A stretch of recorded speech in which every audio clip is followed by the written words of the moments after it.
So I did a thing. So I got this 4050. It's a 24-volt AC horn.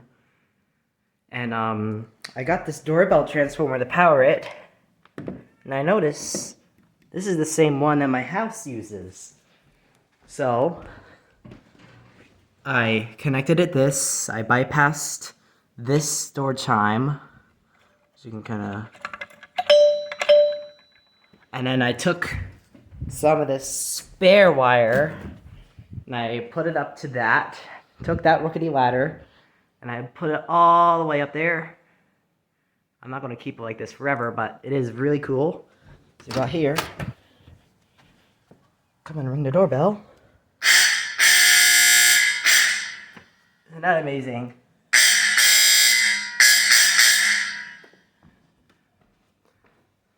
So yeah, that is it. A 4050 doorbell.